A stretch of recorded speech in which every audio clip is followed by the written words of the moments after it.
Hi there. Welcome to this episode of The Digest. My name is Coach Gilbert.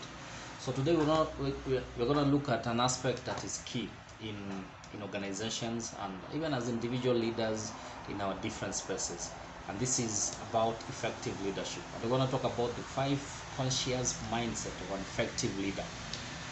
And just an overview in terms of who is an effective leader. An effective leader is one who drives the focus for the organization missions, especially by building culture and ensuring that everyone within the team operate at an optimal performance potential. And for this particular case, and even just for an organization perspective, effective leaders are not necessarily leaders in positions of authority within the organization, but anyone who has an influence, anyone who has an impact within the organization that then drives it towards its focus of attaining its vision. That's an effective leader. So today we're going to look at five. What are these five conscious mindset of an effective leader? And number one is the aspect of curiosity. An effective leader is always curious. How curious? By asking others what is the expectation of them, by also sharing what is the expectation of others, by ensuring that from a discussion perspective, from asking questions that will be able to uncover whether they are making progress, whether they are adding value to the process. And actually this helps them in terms of them reviewing and getting some learnings that will enable them to grow in the different spaces that then will also enable the organization to grow. So curiosity is very key for an effective leader. The second aspect is the aspect of vulnerability. An effective leader allows themselves to be vulnerable, and in this particular case is just by allowing themselves to have elements of learning through failures. And this is how creativity and innovation is built in the organization, by allowing yourself to actually be in a position where you can accommodate failure. Then you're also allowing others around you to be in a position where they can accommodate failure for purposes of learning, but not just failure for purposes of failure and moving on, but failure for purposes of learning. And this is very key, because without vulnerability, without such leaders actually being vulnerable, then what you're saying is there is no room for mistakes within the organization. There's no room for a potential learning that is accommodated through a failure.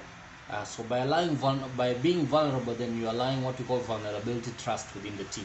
Then the other aspect that is key for an effective leader is action. An effective leader is action oriented.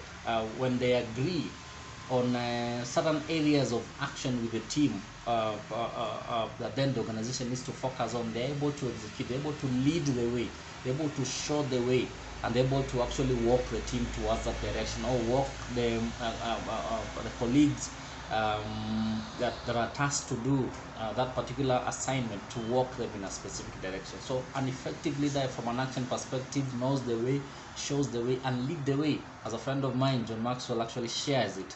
The other key aspect is on responsibility. An effective leader is responsible, and responsible here is that there are things that there are decisions that needs to be made within a team fraternity in order to actually move towards the actual achievement of the vision of the organization. So from a responsibility perspective, is an effective leader takes responsibility in terms of the decisions that they make, in terms of the actions that they undertake, and in terms of just ensuring that if there are any mistakes along the way, then they are responsible in terms of ensuring that they find solutions out of it. And this also builds into the team culture in terms of the culture of responsibility, because they also hold people responsible the same way they actually attain their responsible level. Then the final aspect that is very key is an effective leader is very conscious in terms of their connection. And this is not about communicating alone, but in terms of communicating for connection. They are clear that they are not directing team members, they're not correcting team members, but they are connecting with team members. Connection actually will enable the teams actually build a culture of communication, a culture of sharing, a culture of helping one another, that will then build this team synergy and focus towards the attainment of the goal. So these are the 5 conscious mindset of an effective leader. And I hope I've actually sparked something in you to understand whether you are an effective leader or how far are you from building your conscious move towards being an effective leader.